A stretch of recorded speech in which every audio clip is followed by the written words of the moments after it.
চলো আজ বানাবো কচু দিয়ে পুকুরের জ্যান্ত মাছের ঝোল। আমাদের এই পুকুরের জ্যান্ত টাটকা মাছ বাবা সকালে ধরেছে, সেই মাছ দিয়ে কিন্তু রান্না করব। দারুণ লাগবে খেতে। তো এখন দিয়ে দিলাম হলুদ গুঁড়ো, পরিমাণ মতো নুন। আচ্ছা, আপনারা পুকুরের মাছ বেশি খেতে ভালোবাসেন নাকি ওই বাজারের মাছ? আমার তো খুব ভালো লাগে আমাদের পুকুরের জ্যান্ত মাছ, আর এর স্বাদ একটা সম্পূর্ণ আলাদা।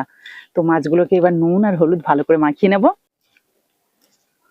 আর এই মাছের নামটা তো আমি বলিনি, তোমরা নিজেরা দেখে বলো। এই যে মাছের মুড়োটা আমি দেখিয়ে দিলাম। চলো এবার মাছগুলোকে ভেজে নিই। পুকুর থেকে মাছ ধরা হয়েছে, সেই পুকুরের পাশেই কিন্তু আমার রান্নাঘর রয়েছে, সেখানেই আমি রান্নাটা করতে বসলাম। আমি কিন্তু মাটির উনুনে রান্না করতে খুব ভালোবাসি, আর আমাদের বাড়িতে বেশিরভাগই মাটির উনুনে রান্না হয় রাত্রে ছাড়া। আর তবে এখানে আমি ছোট ছোট রান্নাগুলো দেখাচ্ছি বলে এই ছোট একটা গ্যাসেই রান্না করছি।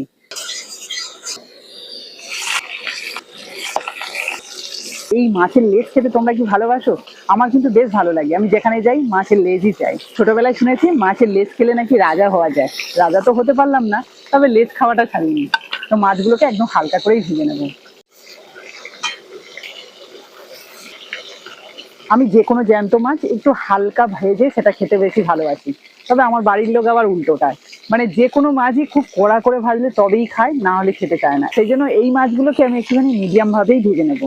আমি যেহেতু লেজা খাই, সেই জন্য লেজটাকে কিন্তু আগে ভেজে তুলে নিলাম, কারণ ওটা একটু হালকা ভাজা আছে। তবে মাছের মুড়োটাকে আরেকটুখানি কড়া করে ভাজবো, না হলে ভেতরটা আবার হবে না।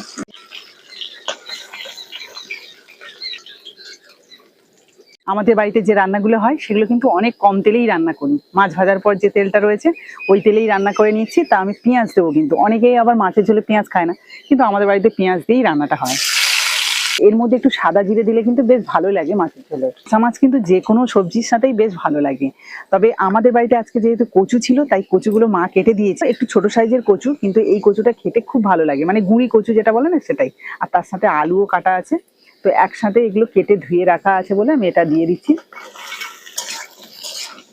প্রায় গরম শুরু হয়ে গেছে, এবার কিন্তু সব রান্না বান্না একটু হালকা পাতলাই খেতে হবে।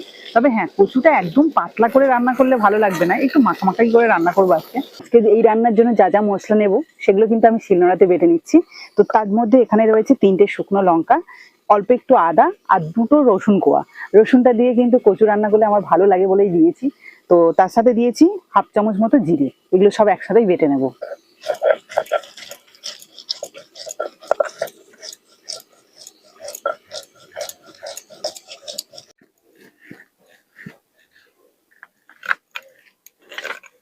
ওদিকে মশলাটা যখন বাড়ছিলাম ততক্ষণে কিন্তু এই আলু আর কচুটা তেলের মধ্যে ভালোভাবে ভাজা হয়ে গেছে। না দিয়ে 3 মিনিট মতো ফুটিয়ে নেবো। এতে করে কিন্তু তরকারিটা যেমন গ্রেভিটা ঘন হয়ে যাবে, তেমনই টেস্টটাও ভালো আসবে। আর তারপরে আমি মাছটা দেবো।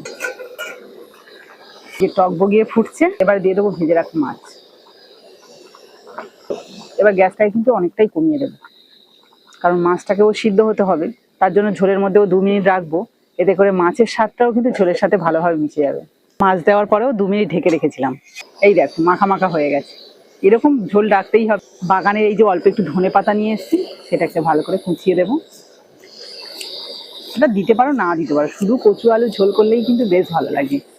তবে হাতের কাছে রয়েছে, এখনো সিজন চলছে ধনেপাতা, তাই একটু দিয়ে দিচ্ছি।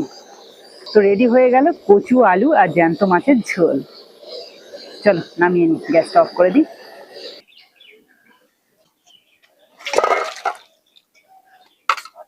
আজকে দুপুরে তো আমরা সবাই মিলে এই রান্নাটা দিয়েই ভাত খাবো। তো তোমরা কে কি দিয়ে খাচ্ছ অবশ্যই কিন্তু কমেন্টে জানিয়ে যেও।